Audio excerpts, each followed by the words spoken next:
You're listening to the Catholic Family Podcast, Lent Around the World, daily meditations chosen and read by traditional Catholics from around the globe.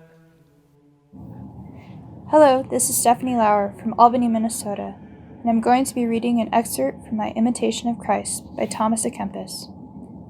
Resisting Temptations. As long as we live in this world, we cannot be without tribulations and temptations. Hence, it is written in Job, "The life of man upon earth is a temptation." Therefore, ought everyone to be solicitous about his temptations, and to watch in prayer, lest the devil, who never sleeps, but goeth about seeking whom he may devour, find room to deceive him. No man is so perfect and holy as not to have sometimes temptations, and we cannot be holy without them.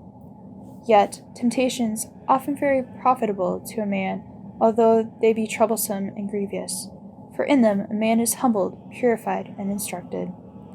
All the saints have passed through many tribulations and temptations, and have profited by them, and they who could not support temptations have become reprobates and fallen away. There is no order so holy, nor place so retired, where there are not temptations and adversities. A man is never entirely secure from temptations, as long as he lives, because we have within us the source of temptation, having been born in concupiscence. When one temptation or tribulation is over, another comes on, and we shall have always something to suffer, because we have lost the good of our original happiness. Many seek to fly temptations, and fall more grievously into them.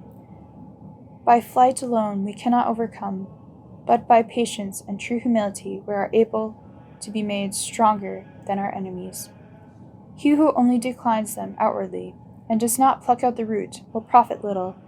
Nay, temptations will soon return to him, and he will find himself in a worse condition. By degrees and by patience, with longanimity, thou shalt by God's grace better overcome them than by harshness and thine own importunity.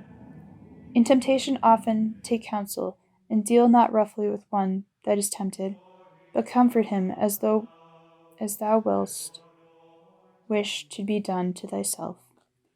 Inconstancy of mind and small confidence in God is the beginning of all evil temptations. For as a ship without a rudder, it is tossed to and fro by the waves, so the man who is remiss and who quits his resolution is many ways tempted. Fire tries iron, and temptation tries a just man.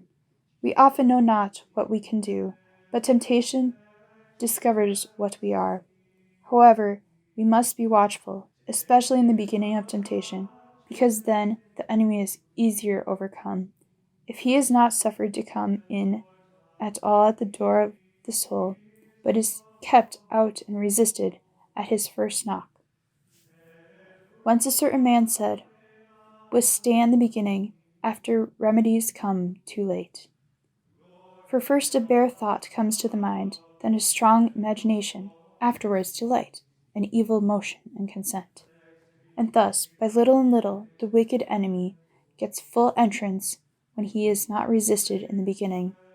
And the longer a man is negligent in resisting, so much the weaker does he daily become in himself, and the enemy becomes stronger against him. Some suffer great temptations in the beginning of their conversion, and some in the end. And some there are who are much troubled in the manner all their lifetime.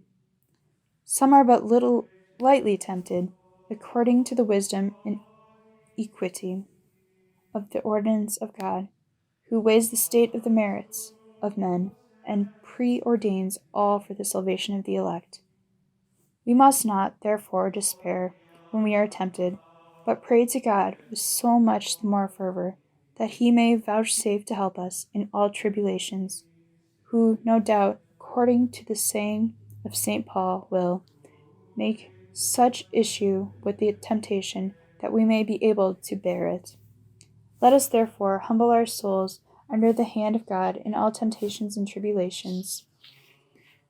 For the humble in spirit he will save and exalt. In temptations and tribulations a man is proved as to what progress he has made, and in them there is a greater merit, and his virtue appears more conspicuous.